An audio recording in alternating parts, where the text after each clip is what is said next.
A very good afternoon to all. On behalf of Walters Kluwer, a warm welcome to our speaker and the attendees of this webinar under our Medical Ed series. Our topic today is Developing a Scientific Temper in Medicine, Genesis of the Clinician Scientist. Our learning objective from this webinar is the concept of personalized medicine, incorporation of basic science courses in medicine, the MD PhD courses to interested students in the future, and the role of science in medicine. Our speaker today is Dr. Professor Zia Chaudhary, whose MS PhD Genetics, FRCS Glasgow, FICO FAMS. She's also a Director Professor of Ophthalmology, Lady Hardinge Medical College, University of Delhi, and ABVIMS and Dr. RML Hospital, New Delhi, India. Also, we'll be taking all the questions at the end of the webinar, and I request you to please post all your questions in the Q&A panel of this session. We will try to address the maximum questions at the end. We'll also provide you valuable feedback via link, which we will post in the chat section of this webinar.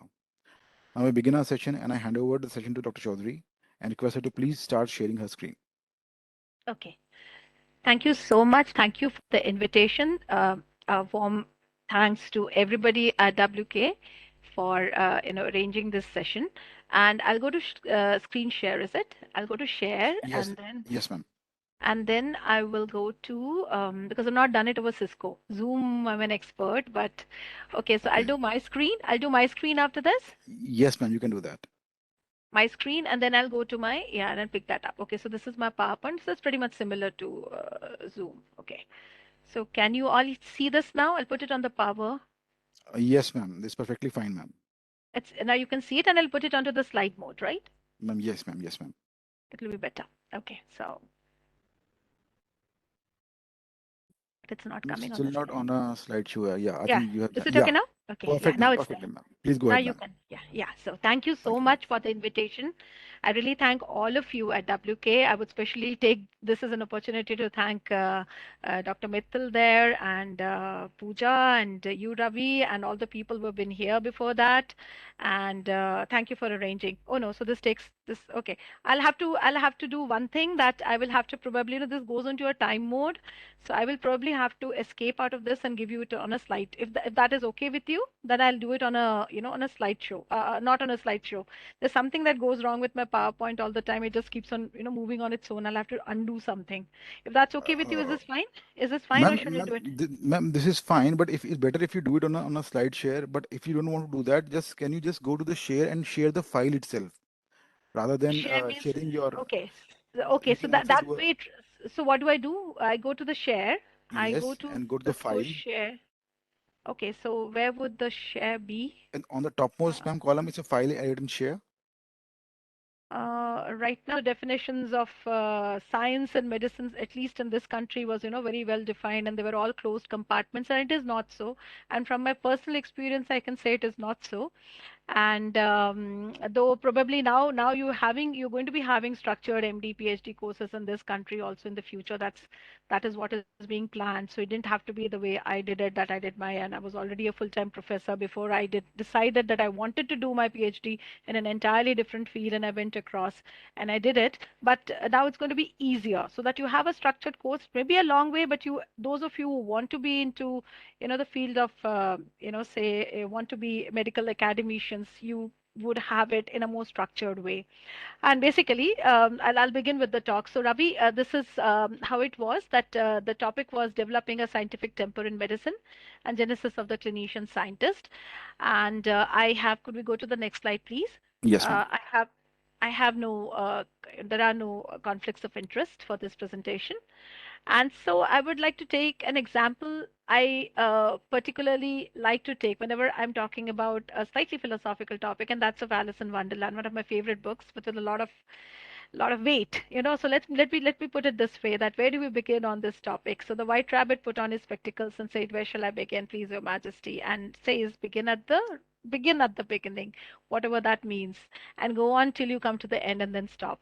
Now that is very clear, isn't it? Now let's go to the next slide. So the next slide. So now, what exactly is a clinician scientist? Now we talked about the term of being a clinician scientist. So what exactly? So it incorporates two words, two meaningful words. So one is clinician, the other is scientist. So can we go to the next slide? So, who is a clinician? So, most of you who might be physicians and who are here in this show, I can see that a lot of you are physicians.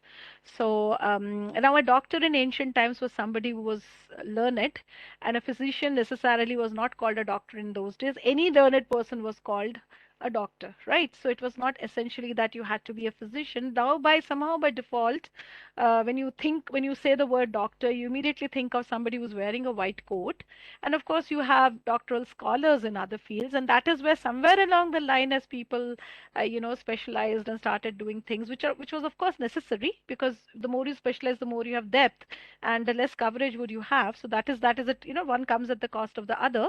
But having said that, when we talk about a person being a doctor, and a doctor is somebody who is learned. We come across to a doctor who is a clinician, so, a doctor having direct contact with patients rather than being involved with theoretical or laboratory studies. So, that person is a clinician, which means that in the clinic, or in a place where the doctor, where this learned person was trained, to kind of provide his skills to the consumers. Now I'll use the word consumers, which is a very which is a very 21st century term, but patients are not really consumers, but nowadays they are.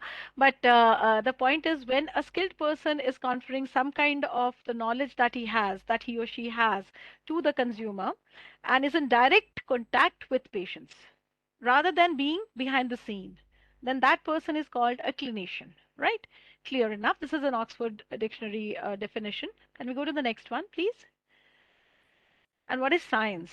Now, science, by definition, again, the Oxford Dictionary definition is the intellectual and practical activity encompassing the systemic study of structure and functions of the physical and natural world through observation and experiment. And so, who is a scientist?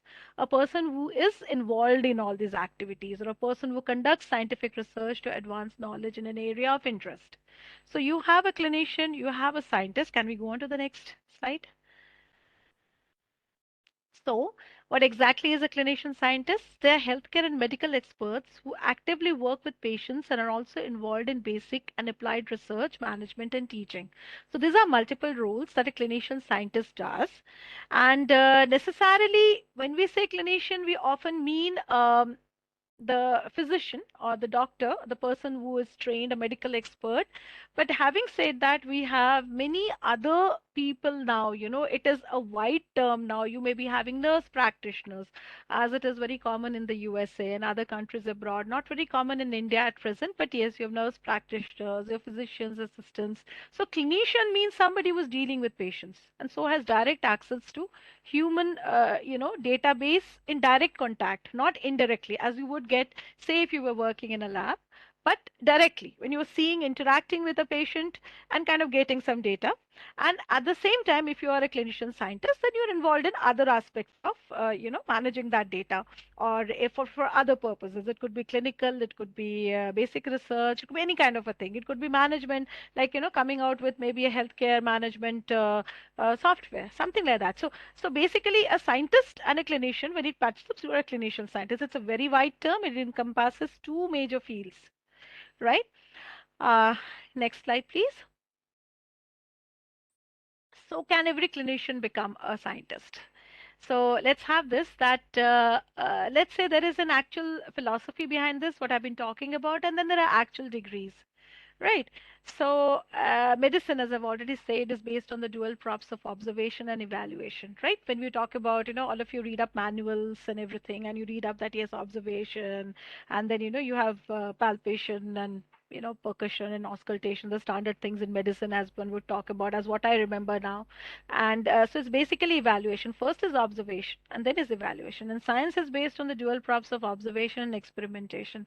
So you have a lot of common base from both sides, right? So if there's so much that is common, then obviously every clinician can become a scientist, right? But it may be unstructured or it may be structured. So that is where we come to next. Can we have the next slide, please?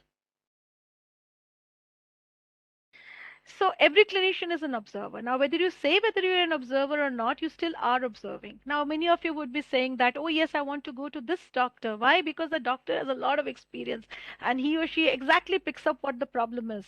And we get treated because that person gives us the right, the right medicine or the right management for whatever we have. Now, so it could be qualitative. What we call experience. We say very experienced doctor, a very good doctor. Now, all of us say that all the time, right? So, when you talk about things like intuition, instinct, now these, of course, intuition, instincts are again not the same thing, but anyway, more or less, when you put them, all are based on subconscious foreknowledge. So, if I've seen something once, I tend to remember that thing again. So, if I've seen a street once and I come to that street again while driving, I'd probably say, yes, yes, this is where it was. And even without knowing, I'd probably know which turn to make, right? But that is subconscious. I've not really analyzed it. But if I go to the same place again, even after many years, I might know that yes, yes, I saw this. But if you change the topography of the street so much that I do not know, then I might get confused. But otherwise, this is true for all of us. I like to give simple examples which everybody would understand because that is what it is. You've got to simplify everything so that's clear to one and all. And so essentially, all clinicians are scientists, but instinct, intuition, and experience can often not be explained, replicated, or be replicated. For example, if I say that, yes, I know this, I have this feeling that this is what it is. I have this feeling, I've seen this kind of a case before, and I definitely think that this is going to be tuberculosis, but I have no basis for that. But yes, physician's instinct is very important because that is where you basically often, you kind of think about and say that this is how I would like to proceed with my, with my investigations. But at the same time, when you think about it, why did I think so? You may not be able to explain why you thought so. But somewhere along the line in your life, you might have seen something similar. And I'm sorry, you might have seen something similar, and that is the reason why you would be able to kind of say that yes, I've seen this, I know this, I've seen this somewhere else, we've talked about it somewhere, I saw this case presentation somewhere else, and maybe so this is what it is, so let me see how it is done. But it cannot be quantitatively explained, right? And if whatever cannot be quantitatively explained is very difficult to replicate, because if I see what, because it becomes an individual experience, right? I have seen this, what I may have seen in my lifetime may not necessarily be seen by other people in their lifetime. So you all go through different individual experiences, and we all learn from that. And while they might be very similar when we talk about it, but they are not the same. So while we may say that this is what I thought, and that is where of course a lot of discussion and conferences become very useful, because you kind of kind of put you kind of do away with those troughs and peaks. You kind of make the data similar, but the point is still at that point of time when you talk about a qualitative experience, it is qualitative.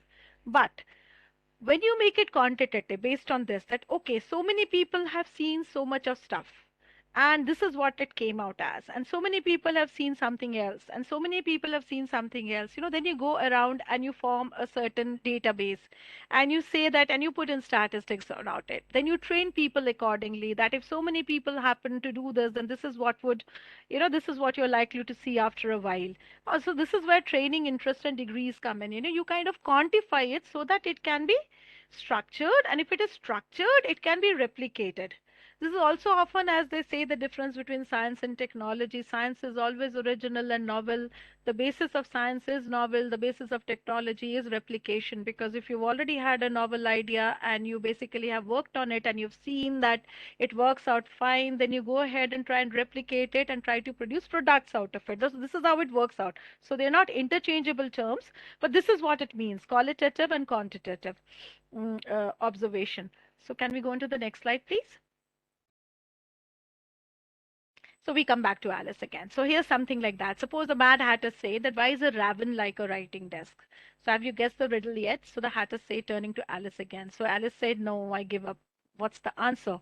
So the Hatter says, I haven't the slightest idea. So that's how it is. It's science, you got to be objective. You can't say that yes, this phone looks like that tree out there without giving a reason. Okay, so can we go to the next slide? You can do that with Alice though.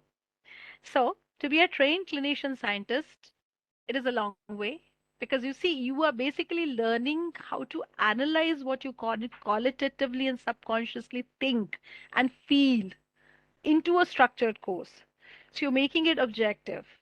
So that is when you take something very subjective, that okay, you see something and you say, oh, I don't like it, and you don't know why you don't like it, but then later on you go back and analyze, oh, I don't like this because of these reasons. To be able to objectively quantify something, that is qualitative, that is subjective, that is structuring something, right? So obviously that needs time. It's a long way. And this is based on developing what is called a scientific temper, that you learn to do this every day. You see things, see things subconsciously, you bring it to the conscious, you bring and start finding out, why did I think this way, or what did I do? That is what is developing a scientific temper. Can we have the next slide, please? So now I'll take this lovely definition which is given in Discovery of India.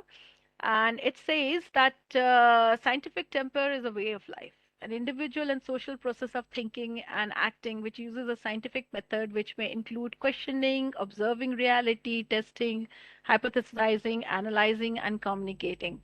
So this is a lot of things together. We are doing it instinctively all the time. You question something, you see something, and say, oh, why is it blue and why is it not pink? And then you observe that, oh, yes, it's blue because it is so. Then you test it out, that yes, okay, is it blue because it was really because of this? Then you hypothesize it's blue because, well, it had to be like this because these were the reasons.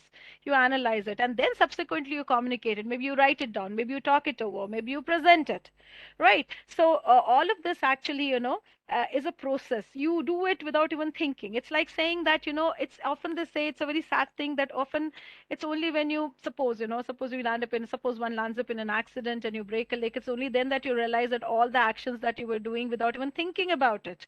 You move your hand till you don't have the use of that hand, you don't even think about it. So when we are communicating, we are always doing this all the time. We are questioning things, we're observing, testing, hypothesizing, but we do not analyze it, we do not put it down. We do it and then we forget about it, and what you forget about it and what you do not document is lost. It may come back to you as an individual process sometime later, but you have not shared it. If you have not shared it, well, individually you might do very well, but still it is not adding on to society per se. So that is definitely a loss. Okay, so can we go on to the next slide? So now, in fact, India is one of those countries where scientific temper is actually a part of our constitution. In fact, if you didn't know, that was added when the fundamental duties were added to the Constitution of India in 1976.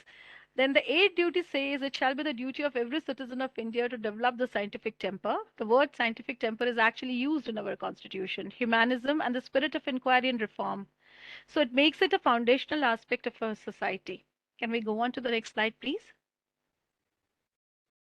So how does one develop a scientific temper? Now, we'll come down when we talk so much about it. So as I've already mentioned, to hone up what we already have within us subconsciously and objectively document and apply it. Seek structured guidance, and this is a benefit to both academia and society as a whole. Now, there are two aspects here that when we talk about science or we talk about medicine, essentially in our mind we think of a community, that okay, these are doctors, and these are scientists, and scientists generally you have impressions attached with it. Okay, so here's a doctor sitting out and seeing patients, and many a time people cannot correlate with a doctor might do, like me, who does a lot of writing work and sees less patients, and I only see specialized patients and all that. So they kind of think that, oh yes, you should be able to, so they'll come up and ask and say that, oh, I have this stomach pain, what can I do? And I have to tell them, no, you're not supposed to be coming to me. So the point is that at the end of the day, because it's structured, right? So you think of doctor as a person who should be able to treat. You think of scientist as somebody who's sitting in a lab and doing stuff, but that is not so. Even the person who is making a software is a scientist. Even the person who is making your table and chair is a scientist. Even the person who is making this particular system by virtue of which I'm communicating with you is also a scientist. So you have science everywhere. If science was not there and technology was not there, we'd not be able to communicate the way we are doing. And all of them are doctors, by the way, all of them, dear. So that's how it is. So they're all learned people. They're all fitting in somewhere, okay, to be a benefit to society as a whole.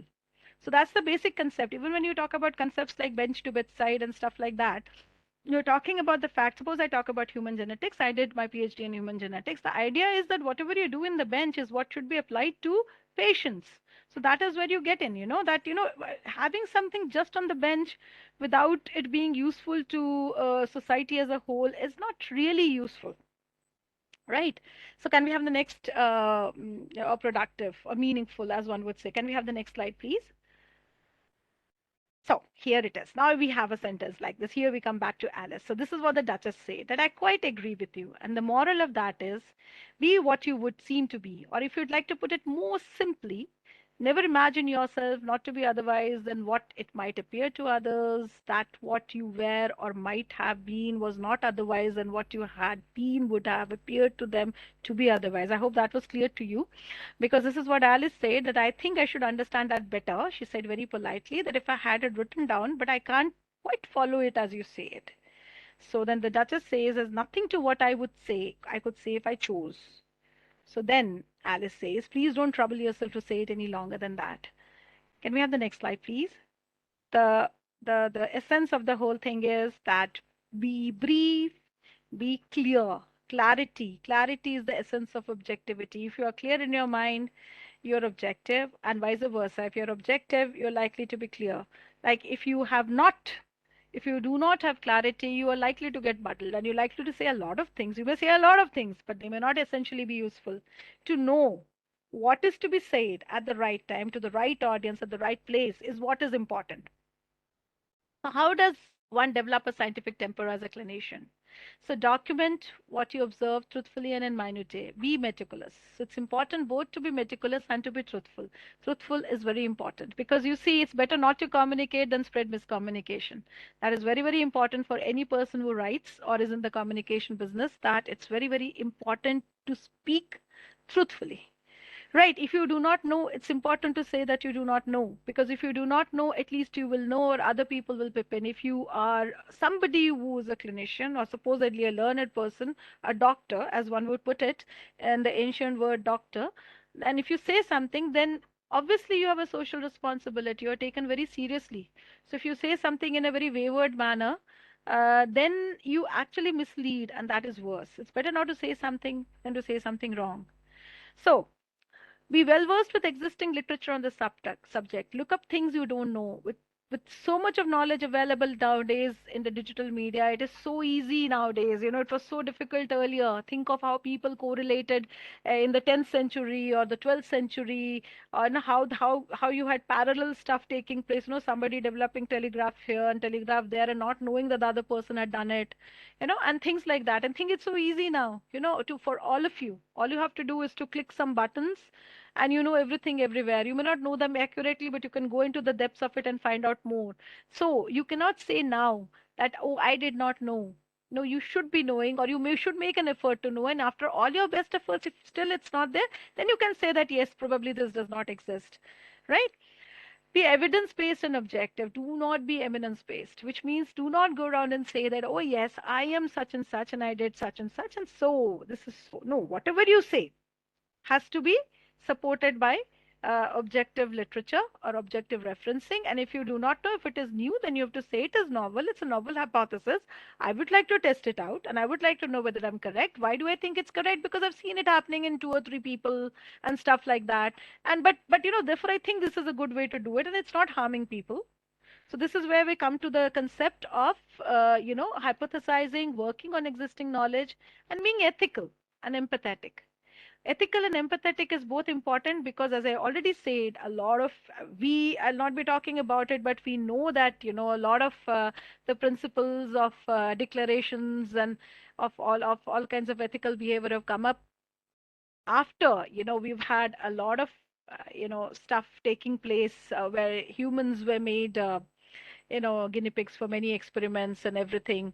And that is something that one has to remember, that while you are knowledgeable, while you might want to have evidence for what you do, it is important to know that the other person who is coming to you to solve a problem. If you're not able to solve a problem, at least do not increase it. This is very important from a clinician's point of view. This is very important from the oath that every physician takes, that I will not harm. And then if I can help, I will help, right? So first important thing is I will not harm. If you do not know, if you think that, somebody else can do it better, okay, so then it is better that, that part, that thin line, between research and giving clinical giving clinical aid and help to the people who come to you is very important. I might think that something is working out well, but I do not have objective support for it. Then in that case, ask the patient, And the patient, again, because the patient trusts you, the patient might be likely to say yes, but be objective, be truthful. Tell your limitations. Understand that the person next to you, the old gentleman or the old lady, simulates your own parents, you know. I mean, what you would not want others to do to your parents, you should not be doing to other people. This is a very important concept to keep in medicine so that you do not let the research temperament take over beyond a certain limit, right? And all of us can do that once we start exercising it.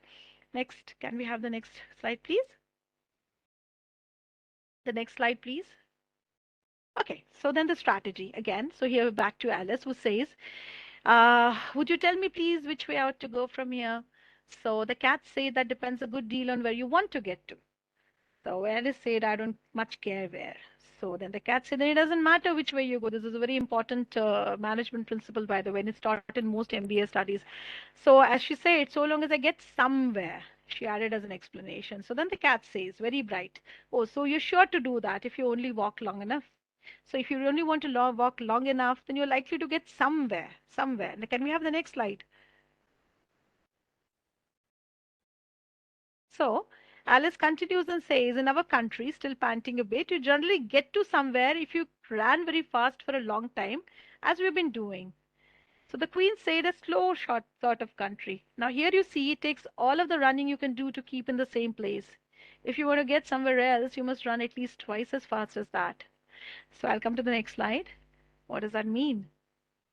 So while one can survive, now this is a statement made in an article by popular public article by Dr. Gagandeep Kang about a year back, where she says that where one can survive as a society without a scientific temper, can we really thrive without it? You know, you can survive. You can always take in literature from all kinds of people all over the world and kind of start doing stuff. But can you really thrive? You know, can you really do better if you do not, imbibe the scientific temper?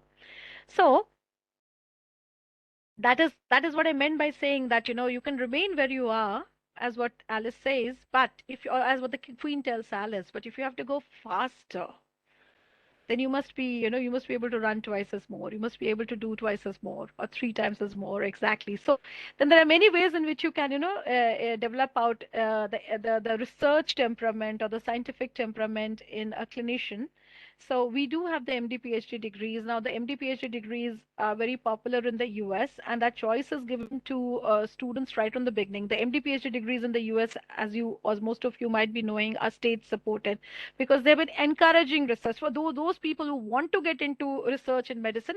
They're encouraged to do that. It's a long course because you first finish your PhD and then you do your MD, because even there the state is scared that you might just do your MD and run away and not do the PhD part. They want you to be a trained researcher and then go on and do your so it's a choice that you make. You could always have a shorter MD course, but then when you do an MD PhD course, it's about 7 to 8 years. MD is half the time, right? You could be doing fellowships to increase your research fellowships to increase your research capabilities as a clinician.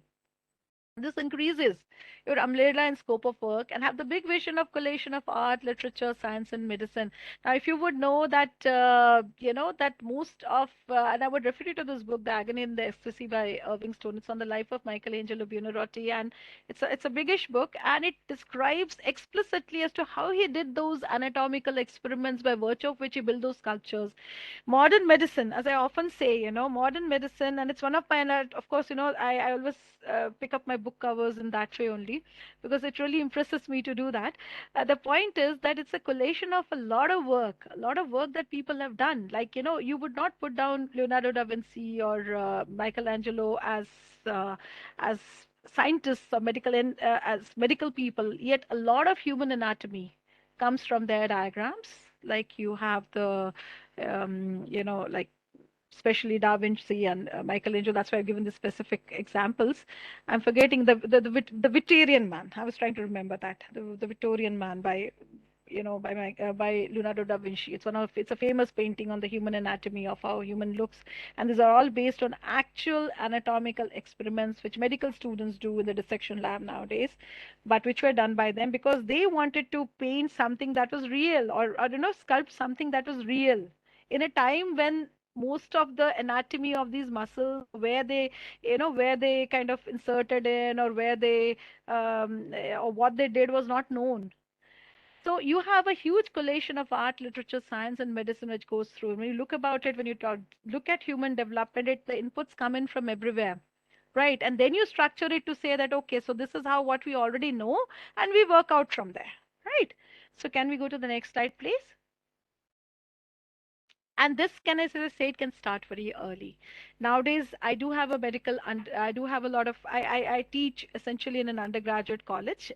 So there are a lot of medical undergraduates who are interested in research. And there are a lot of funding bodies in our country, especially the ICMR is what I would like to mention here, who support student research. Having said that, I do have, I do have funding from, say, the Scientific and Engineering Research Board from the Department of Science and Technology. And I was very happy to say that they have something what is called scientific social responsibility thing. Like I can take in an engineering or a science student as an intern, right? And under the project head, so that they can learn certain things. They have to do their internships, they can learn certain things, which is, which imbibes the certain. So there is a collation taking place in policy making nowadays. There is something called scientific innovation, technology and innovation policy 2020, that has started, that has been started in this country. And this is all a part of that, where it is basically, it's important to basically tell the younger generation that yes, you should, if you want to, you can start early, right? You can kind of pick up something, some small little idea, you can have a supervisor, you can go ahead and do that. And not just because you want to go abroad at the end of the day, because outside, of course, it gives you a lot of values, that you've done this kind of a small little project somewhere, but because it obviously, enhances your scientific, the spirit of scientific inquiry and structures it. Then we are lucky in our country to have what is called postgraduate. In MD, for example, the MD course involves 1.5 years of structured research, all which is a mandate for their giving their exams. This is not so in countries abroad, because then many students were interested in doing research, basically take time off for research. They said, "Oh, okay, we let's do this." And this is true of countries like the USA and the UK. The fact that they would take, some time off, from their clinical course, and say that, yes, let me do, 1 year of research. It enhances my CV, but more than that, it also imbibes the scientific temper in me in a more structured manner, because I'm working in a proper lab, where people are doing all kinds of original research. So this is what happens. But here we do have it, and I always feel very, very unhappy when I see that postgraduate students don't take this opportunity seriously. They take a thesis as something like something that they have to complete, just because they have to give an exam and get a degree. No, take the opportunity to interact with, with your colleagues, with patients, with your mentors, because and learn how to do a proper research. Because the postgraduate thesis research is never a very high-end original research, but at least you get to know. And this is how you develop out things, right? You're not going to be doing original research suddenly. The ideas will not be coming in suddenly. You got to learn. It's a graded process. All of us have been through that. And of course, this is true anywhere. It's true here in India also, that you can always do original research work as a full-time research, and then get back to the clinics. This is what people do abroad. They say, "Oh, let's do 2 years of this. Let's go out and train in this, and later on, we can complete our, the clinical undergraduate course and go on and do maybe a clinical post graduation." But you do have those years of research which are added in. And of course, you can have the structured MD PhD course. What I'm trying to say is that even if you do not have the MD PhD course, there are many ways in which you could do original research of whatever level. It may not be very, very, very novel if you're say a third year MBBS student. But you see, if you have an idea, go ahead. It might be a small little case that you see. It might be a small little presentation that you want to make, and how do you make a kind of presentation? So that is how you should kind of go about it. Can I have the next slide, please? I do see some chats coming up, but we'll have a discussion on that later. Right. So can I go to the next? So there's one very example which I always give in both my scientific circles and medical circles, because I really admire this gentleman, Frederick Sanger. He's one of the two scientists to have won two Nobel Prizes in the same category. That's chemistry. He was a chemist, he was a biochemist, he was not a medical doctor. But this is where I say that how can the work that you do transform lives? What is impactful? I mean, I have a talk on impactful work, and he always stops in there. Now, there are many people will actually tell you that, publish or perish, right? Which is true. It's okay. Publish and perish. By that, they mean that yes, go ahead and write so that you have the numbers. Now, numbers don't mean a thing. I can say this honestly, straightforward. I've been in the field of education for long, and I can say this that numbers do not mean much if it does not have meaning in it, if it is not meaningful, right? You should be able to, as I already said, that you should be able to contribute meaningfully. It should be impactful. This gentleman has about 70 papers in a career spanning 40 years. But he has kind of changed modern medicine. He has changed the way things work out. Modern medicine, modern science. He got two Nobel Prizes, 1958 on the structure of proteins, especially that of insulin, and then of course in 1990 determination of the base sequences in nucleic acid. All of us know, I'm sure the first year student doing biochemistry knows Sanger sequencing. Everybody knows Sanger sequencing. Can we go to the next slide? Oh, in 1977, this is as far as history goes, he introduced the dideoxy chain termination method for sequencing DNA, and Sanger sequencing is still the gold standard. He sequenced the human mitochondrial DNA, the bacteriophage, and the Human Genome Project, which is called an inward journey, as the NIH calls it, inward journey of discovery, right? Just like you go out into space, this is an inward journey, and this is based on Sanger sequencing for 13 years from 1990 to 2003, 7 countries. The whole 97% of the human genome was sequenced, and which is the basis of next generation sequencing. Now, when you do sequencing in 2 months now, and you do targeted sequencing, and you talk about personalized medicine, and you talk about the fact that you would be able to kind of give each person, right now of course it's very expensive, but each person, all of us having our own little phenotype and genotype, we should be getting customized medicine in the future, and I would probably not live till that time, because I do not have that many years as most of you as youngsters would have, like that's just the normal sequence of things. Maybe I'd have maybe 25 to 30 more years, but all of you would be having 50, 55, 60 more years, and that is where it will be more relevant. Let's put it this way, that all of you would be going into the realm of personalized medicine, right? So this is how it starts. This is how it starts. The fact that you think of something, you do impactful work, it is not necessary that you write for the sake of writing, because if you write for the sake of writing, that also takes your time, and that is taking time away from your thoughts. Your thoughts are important, so have impactful thoughts, put it down, and then write meaningfully and productively. That is important. A meaningful work would always survive. It would help people across generations, across you know across time and space, and would be useful to the whole species as a whole, and maybe other species too. Can we go on to the next slide?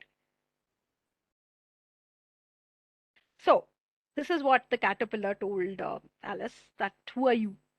So this was not an encouraging opening for a conversation. So Alice replied rather shyly, hardly no, sir, just at present. At least I know who I was in the morning when I got up this morning. But I think I must have changed several times since then. So that is it. Change is there. It's all pervasive.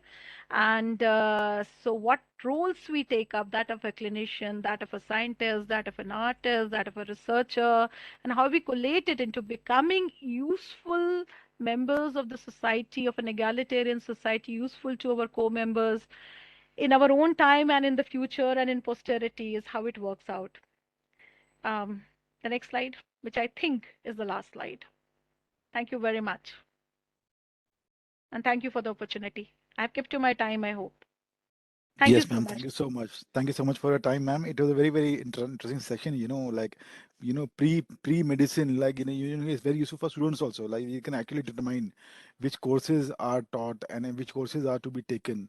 Ma'am, there are a few questions, at the chat section. So I'll just Yes, do please. them Can I one by also open one. it? Just hold on, ma'am. Yeah. Yeah. Just hold on, ma'am. Yeah, I tried to open it, but No, no, no, I'll do that, ma'am. There are questions okay. like, they're very, very basic. Ma'am, can I pursue MBBS after B Farm? You can, you should be able to, but you'll still have to get in. If you're talking about India, you still have to get in through the competitive exam, but you can definitely do it. You can do Okay. it. Yes. Okay. One But can you'll do have that to, for sure. but it's not a direct entry. MBBS exams, even in my time, now like a lot more exams have become, you get through to competitive exams now. But even in my time, which is in 1989, it was through an exam, and about 10 years prior to that, it was through a separate competitive exam. So you have to get through that. Yeah. Okay. Ma'am, another question is, ma'am, there's somebody is asking that can I do research work as JR post MBBS?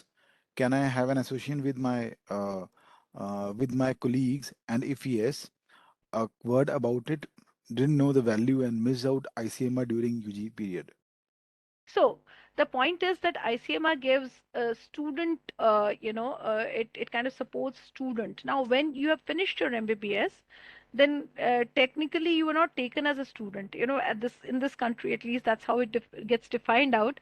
Now, when you are a junior resident, I suppose that's what you mean by a junior resident, by a JR. Now, it depends on whether you are doing a postgraduate course or whether you are doing whether you're doing a postgraduate course or whether you're doing a postgraduate JR or a non-PG JR as it's called. So, a non-PG JR is supposed to be a job. You're supposed to be given some assigned clinical work and whatever. So, at that point of time, you do not actually qualify for studentship. Unfortunately, that's how it is. Though you can find out, whether, if such possibilities exist. But to my knowledge and understanding, I think that as a JR or when you're working, say, for example, as a senior, you can be associated with research in your department. Say, for example, your postgraduate junior resident is doing something and you're doing a part of it, like senior residents are. But these are taken as jobs. And because they're taken as jobs, they do not, of which research is not a part. They're supposed to be clinical jobs. So, you've got a nature of a job which is always written down, right? So, that is the reason why, if you're talking about structured research, it's possibly not, it's probably not possible. But yes, once you enter post graduation, you'll be having your thesis, and there are many people, in fact, who just after their MBBS, if they're so interested in doing research, they can directly do a PhD also. In case you didn't know, it's possible because MBBS gives you direct access to, like, for example, um, if you've done your BSc, you need to do your MSc and then get into PhD. Say that's train for MA or BA, say BA, MA, and then PhD or whatever field you do it in. But if it's a technical course like BTech, or if it is MBBS, you can directly do your PhD. You can directly enter. You need not do your post graduation. If you're that interested, you can do that. You can kind of appear for exams, because again PhD in this country now is entirely through exams. There are different exams, depends some institutions have their own exam systems like the IITs or whatever, or the universities where you would want to apply for, and you can actually go in for a full-time PhD. And however, you would probably not be defined as a clinician scientist in the future. You'd become a scientist with an MBBS degree, pretty much like you might do civil services after doing your MBBS. A clinician scientist means somebody who is actively in contact with patients and is able to generate data from there, and also is able to work actively towards science, which might be clinical science, it might be clinical research, it might be lab research, it might be anything, or it might be community research, but who is in direct contact with patients. So if you've done your MBBS per se, though you can be in contact with patients, but if you've done a PhD after that and you do not continue to be in contact with patients, you wouldn't be a clinician scientist, though you'd be a scientist, right? And you could be getting in data from your clinical colleagues or whatever level, right? And similarly, yeah, I hope that answers your question. Great, ma'am. Ma'am, this is a very interesting question that has come up, which is somebody is asking that as a future first year MBBS student, what would you suggest to be my first step at this point to develop a scientific temper? Okay. So I've already talked about the philosophy of scientific temper. This is something which you're doing all the time. You are observing things, you're analyzing it, and you are kind of trying to put it, into. So just try to be objective. Whatever you see, observe, analyze, try to put it down. Because once you put it down, you've structured it. Okay, you put it down into words. Often they used to tell me when I was younger that I don't know whether kids do that now with so much of digital stuff around, that if you get an idea, put it down. You might forget it later. So, I often even had this idea of writing things on my hand, which used to get rubbed up, but I used to put it down in a diary. So, in the sense that put things down, you see something, you put it down. And then after you put it down, the next time you see it, you'll be able to collate it. Always be that feeling of deja vu that, yes, I know, I've seen this before. So that is very important. When you kind of, the first thing which I would say is to develop objectivity from subjectivity. To know that, yes, this is there, document it, see whether others have it, start analyzing it, look up literature, and see whether others have seen it. See, there are people your cohort might tell you that, yes, we have seen this. But there is a cohort that you do not know. And how do you communicate with a cohort that you do not know? That is writing through space and time. How do I know what Galen wrote or what Ptolemy wrote or what, Shushruta wrote? Because it's all written down, right? If you do not write, it's lost. So writing is very important. Writing is just like the wheel, to be able to communicate in a language. It is also possible that languages change over time, right? But the interpretation of it thereof, that yes, this is what, that, today this might be the means of communication, maybe 100 years later, something else might be the mode of communication. But the fact that we are at the same level, that what you are saying is what I can understand, that is what is communication, right? So to write, and that should be interpretable over time, is what carries things on to posterity, right? It doesn't even require someone to be alive. It starts very early. That's all I can say. Thank you. Anything else? Great, ma'am. Yes, ma'am. There are a few more. Yes, please. Just two more. So the very interesting, ma'am. Ma'am, somebody is asking who's an intern actually. Can students not affiliate with the college? You are a professor. And I repeat. So can students not affiliate with the college you are a professor at? Can the intern or can this intern or apply for research opportunities with you? So I'll come on to that. No, so I'll get on to that. Once again, when we talk about something is unstructured, which everybody can do, and when we come to structuring, then there are rules and regulations, right? So now the point is that access to me, if you ask for me individually or any other person in my position, is always institutional, right? It's through the institution and the institutional guidelines and rules, and these are again governed by governmental or national rules, because there's a way in which you make an entry. Otherwise, everybody would make an entry, right? Everybody would want to come, whether they're interested or not interested. So now, internship is a part of your MBBS course and it is usually taken as a part of it. So you're in one place.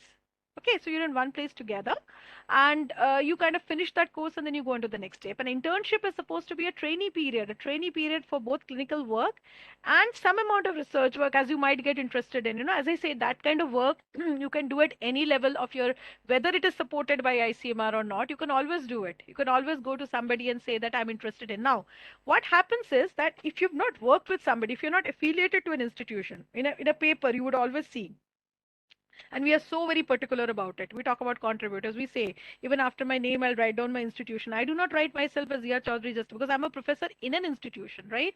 That affiliation becomes important. So you got to come through that institution. Now, what one can do is that if it is possible, as is done in many places abroad when you go for observerships, that, I can kind of put it down and put in a word to my director and say that, oh, such and such person wants to do some kind of an internship with me. And for a short while, can that be there? Now, if you talk about me, because I work directly with the government of India, such things become a little bit more difficult because I do not have the permission to directly take in people without it coming through a proper process. But having said that, say for example, as I told you, my the SERB study and all that, there was they now they basically, as a part of this scientific social responsibility that I talked about, they basically say that students can apply for that for those studentship posts, which is of course institutionally advertised, and then you can come across to me and work with me. So that is how it is done. It's always done through a procedure. The procedure has to be followed. Sure, ma'am. Thanks. Ma'am, there's another student who I says that he's currently in a first year MBBS and he's interested in genetics and research. Which courses can he do after MBBS, be it an MD or any other course? He wants to know all the options because he doesn't have much of an idea. Yeah, he's very young because if he talks about if he talks about doing something after he does his MBBS, then it's obviously a question of 3 to 4, at least 4 more years, right? So now, Yeah, but as I would say that he could, number one, do a PhD directly in genetics after his MBBS. Okay. Number two is he could, there are a lot of these clinical genetics courses and fellowships which are coming up, but unfortunately they're post MD. Like pediatrics, for example, you have this clinical genetics course in, SGPGI Lucknow. There is a fellowship exam for that. It's a fellowship, it's not a degree, but you basically are exposed. It's a 2-year fellowship program where, and most of the time they like to take in pediatricians, because pediatricians come across these a huge number of children with congenital problems. It's a very well developed, and there are a few more such. This was one of the first departments that came up that offered this course in this country. And abroad also you have people who basically give you this fellowship of clinical genetics, which does not amount to a degree per se, but of course, you'll write down that you have a fellowship in clinical genetics. And that basically, however, is always after post graduation. But if you want to really do, as I said, that an MBBS student is equated as an MSc student. So if you've done an MSc in genetics or MSc in science, and you give this exam, which is given, the CSIR, I think for scientists it's CSIR, UGC is for the arts people. Yeah, CSIR has this NET exam, which is an entry point to all PhD programs. Then you can directly get into a PhD. You got wonderful genetics and genomics labs all over this country, directly or indirectly funded by the government of India. And for example, you have CCMB, you have the university-based, genetics courses. Like I did my PhD while working in the University of Delhi, Department of Genetics. So things like that. So you have a lot of it available if you're really interested in making the jump from medicine to, just doing your PhD in genetics. So these are the options that's available. But if you just want to do genetics per se after MBBS, I do not think you can directly do it. You have to do a post graduation in something and then do it. Then you become eligible yeah. for that course, the fellowship. Okay. Uh, okay. Ma'am, there's somebody wants to know that can I know the scientific temper of scientists behind the role of CRISPR and the ethical barriers that are or will be playing role? CRISPR. Now, this is from Berkeley, and I'm an AVO member. And I heard them they got the Nobel Prize last year, the two ladies there. But Berkeley and France, the other partner, and I think in the 2018 Hawaii, yeah, it was the Hawaii ARVO conference where they actually gave this lecture also, which because so ARVO tends to do that, it calls in scientists. Once again, as I said, they need not be ophthalmic scientists. Okay, it is all scientists. For example, Mary Claire King was. So this kind of also imbibes the scientific temper. Going to conferences which are at a level which is not just I. It's of course Association for Research in Vision and Ophthalmology, but it is beyond that also, in the sense that if there's something really that what works for the liver would also work for the eye, that kind of a concept, right? Because it's a human body as a whole. So now when I talk about CRISPR-Cas, now CRISPR-Cas is a technique. Now the technique imbibes, whenever you talk about genetic engineering per se, okay, then there is always an ethical extent of saying that you're trying to play God, right? And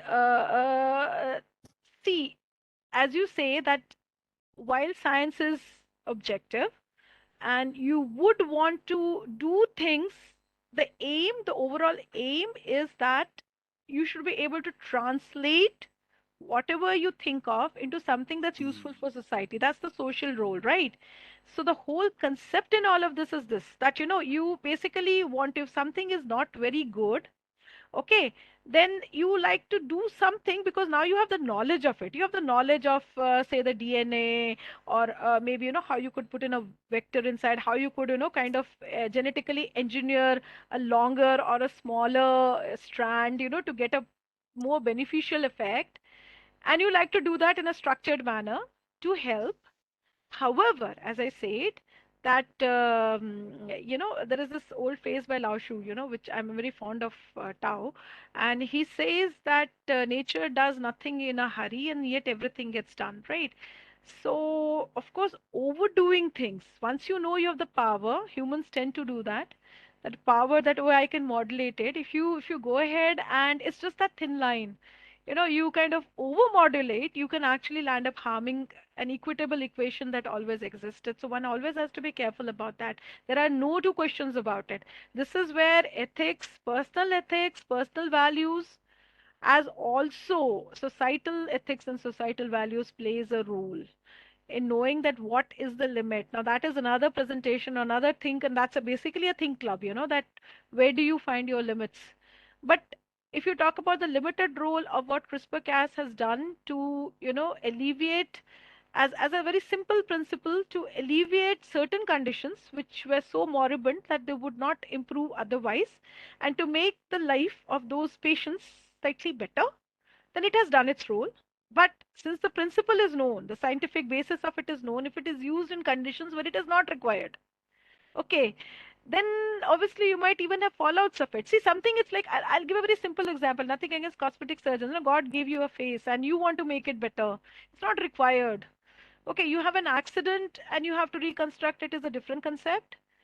And you just say that, oh, I want my nose this way, and I want, because you're perfectly fine, but you want to do it. These are the two concepts where you got to draw a thin line.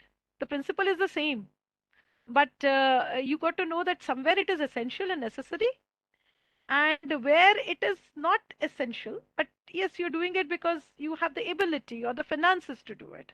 So these are thoughts, which are very customized. So one doesn't have a straight answer to that.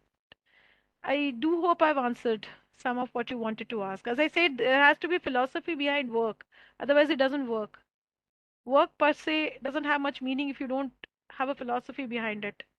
And the philosophy is based on ethics and truthfulness and keeping secure, societal harmony above individual goals, but harmonizing in it and contributing to it anyway. That's the larger picture. Great, ma'am. There are many questions that are coming up. I don't know that you have time, but there are some interesting questions that are coming up. Somebody is No, asking. you can ask them because I do have time. Because Sure, ma'am. that's Sure. what, Thank you, ma'am. yeah, you can make it, interesting and Okay. interactive for them. Yeah. Yes, ma'am. So, ma'am, this is the thing. It's a very interesting question. I think what according to you would be better, MBBS or enter a research field directly? Oh no, this is absolutely customized, right? This is Yes. absolutely a customized answer. How can I answer for another individual? How can I answer? So this is not a question at all. See, this you have to go within, and you have Okay. to know what you Okay. want to do, right? This ends Okay. here. Okay. Hmm. Sure, ma'am. So, ma'am, this is another question, which is, ma'am, I'm currently doing my MSc. I'm in nutrition. What are the options I have for my future studies? I'm also interested on research. Uh, is there any research course that I can study?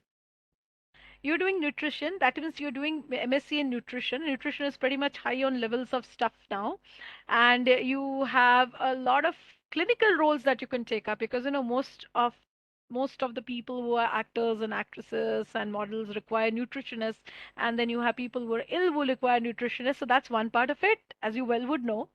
But you must have had an idea before you must have an idea of what you wanted to do before you took up nutrition. Now, nutrition in our country, you got the National Institute of Nutrition in Hyderabad. You got John's in Bangalore Medical College in Bangalore, and a few such other institutions that you could look up, who are doing excellent stuff in nutrition for how to alleviate nutrition. Like you have, I will not now be taking names. We should be looking up names, but say for example in Sitaram Bhatia, you have Dr. Sajdev, you have Dr. Kurian in Bangalore Medical College. You have so many people who are doing excellent work, which is like, for example, what our country faces is double burden of nutrition. Basically the fact that you have undernutrition, and then the second stage is that later on when you go on to it, you have what is called obesity. So you're taking food, but you're not taking the right food, and that's a major pandemic that's occurring in India now. Young people getting heart attacks because the right kind of diet has not been taken. There's a huge amount of research to be done there, a huge amount of research in the South Asian population. right? So, but you will have to get affiliated to some of these institutions. As I said, NI in Hyderabad, Bangalore Medical College, and there are teams who are working on it. And you should be able to, they're doing a lot of anthropometric studies, a lot of, from all over, say, all kinds of state data. And it's an evolving field. You should be able to find good research work if you're really interested, and you should look up these avenues. Sure, ma'am. And the last question, which is, how can I do my PhD part time in pharmacology while working in CRO? What is CRO? Uh, I have no idea. CRO, what does it even mean? I have no idea. It is. If the Let me check. concerned person. If just hold on. I'll just check. I did my PhD part time, not part time. I did my PhD, which is called on duty. I was working as a professor of ophthalmology and in Delhi University, and every university gives that kind of thing where they make you work as a professor, and they say that you can do your PhD. This is true for All India Institute, but it has to be the same university because they're taking your services as a teacher, and as a student they don't need to look after you because you're getting your salary. And in whatever time that is left beyond your your usual routine work, which they say is routine, you can kind of pursue your work. And they also don't put a limit onto that. But as I said, that I was able to, and I actually took out I'm an ophthalmologist, I'm an ophthalmic surgeon, by the way. Surgeon means that they consider surgeons to be even more like, they are not supposed to be research oriented at all. That's the reason why, that's a popular myth that goes on with it. But the point is that I was always interested in genetics when I was a student, and eventually I said that when I got an opportunity, I wanted to do that. So I actually went out of my comfort field to do it. And my mentor was very specific about it, that I'm going to treat you as a student and not as a co-faculty, because otherwise you'll never learn. I'm very grateful to her for that, because I learned. And the advantages thereof is, suppose you're pampered just because you're a professor, then you'll never learn. You will always have other people do the stuff for you. What you do not do yourself, you do not know. And the advantages, of course, is what I reap now, because I don't need another person. I don't need to go to another person to have a lab affiliate. If there's something that I can think of, an idea which requires lab support, I can support it myself. I have the credentials to do it. That's where a degree helps. Okay, like I do have the credentials to support a lab work genetics on my own. So Okay, ma'am, so ma'am, CRO is actually a contract research organization. contract So research organization. So you're trying to say whether you'll be able to do it as a no. So I do not think so, because a contract person is not supposed to be on the regular payroll of the organization. So what happens is that, for example, if I were to leave my job, then I would have to go through a lot more protocols. As a regular employee, I'd have to go through a lot more protocols than if I would have to if I were on a contract job, right? So what happens is that in we have a lot of contract colleagues also, especially the youngsters, and the more recent assistant professors and all that. So they can leave easily. So if you so the university doesn't like to affiliate into giving. Suppose you leave, so then what happens to that seat? So they do want that you should be on a the regular roles of the university, so that they can make your leaving difficult. If you're in a course, they want you to finish it. They don't want you to waste seat, and nor should you be wasting seats. So contracts is actually difficult, but when you're in the regular role, it should not be a problem. If it's an organization where you're dispensing clinical care, and if they also offer clinical courses, then they're happy to actually take you in a double role. okay, ma'am, another question is Dr. Vasanta Leela, I think. She's saying that, is there any venue, scope, or official support for GP level primary research from healthcare in the tribal or rural areas? Is she associated with an organization? Because Ma'am, if this she's is associated with an organization, no. So that's what I'm trying to say. It's an individual. Uh, the funding is not provided by the government because they do not know how to get utilization parameters from you. For example, as I said, that once I am a part of an organization, then the organization takes money, and on my behalf, of course, the project is mine and everything, and then it is utilized as per governmental norms or as no, as non governmental. It need not necessarily always be a government organization, but it has to be an institution which provides the rules and regulations over the individual. Now, if you take me as an individual, then there are no rules, and whoever's giving support would like to have some way of recovering, not recovering money, but recovering outcomes from me. Suppose for the money that you give me, you should be able to say that, yes, I have given back, yeah, this kind of outcome. So if that is not recoverable, that's a reason why on an individual basis क्या you're लिखते not हैं लोग यार supported. बताओ. और भी है. Ma'am, just ma'am, just the last one actually. what do you लिखते हैं? Ma'am, just the last one actually, which is how to cut through noise on the internet when access to reputed journals is something behind a paywall for an undergraduate medical student. I'm not very clear about what this question means. Like, what do Exactly, we mean? even actually, how to cut through. So I think I'm still Noise, not. yeah. Noise would mean what? Excessive stuff. I mean, I do not know what this means. Yeah, that could Okay, be fair enough. clarified. Okay, ma'am, fair enough, ma'am. Ma'am, thank you so much. It has been very, very, very interesting and I would say to the point, needed session from your end to all the students. And I'm seeing a lot of, in fact, I would just must read out, a comment, a feedback that we received on our responses and feedback form. Somebody saying that thank you so much for encouraging us in a scientific way too. It's awesome, and I'm glad to attend this webinar as a unique experience. As a unique experience, I got to know about developing scientific temper in medicine. Eager to attend such webinar in future also. Well, Good. it's a very encouraging word that we have received for the session, What did and I I tell you, must. Ravi? That, Yes, ma'am. people in this Yes. country lack this. I would have loved to have attended such webinars. Such webinars didn't exist when I was a student. I was a student from MBBS student from 89 to 93, and that's a Mm-hmm. long time back, as you would think. But you see, Mm-hmm. we didn't have webinars then, but we didn't even have sessions. Nobody ever thought of it. And there were times when I would say, I want to do biochemistry along with this, and ICMR Mm-hmm. projects existed, but you know just maybe once in a while something, maybe in a summer Mm-hmm. thing, but there's so much more structured now, so much more is available to students now. All you have to do is to go out and catch hold of those opportunities, and if you fail somewhere, you will get another. It doesn't mean that it's the end of the road. So that is what you have to remember, right? Yes, i'm, ma'am. I'm So, ma'am, happy you thank you so contributed. much. Yes, ma'am. Thank you so much. And also, I'm thankful to my attendees who are actually attending this session. Organized by Waters Clover. And from Waters Clover, it's a promise that we'll be keep coming in such more valuable webinars for our attendees. And again, thank you, Dr. Zia, for coming as a presenter and make the session happening. Send us all a video clip of this, because my other students would find this very useful, those who have not been able to Sure, attend. ma'am. Sure, ma'am. We will share the recordings to everyone. Yes, at least Thank you, whoever ma'am. has Thank you so attended. much, ma'am. Thank you Thank you, so ma'am. Thank you much so for this. much. Thank you. Thank you. Thank you. I'll just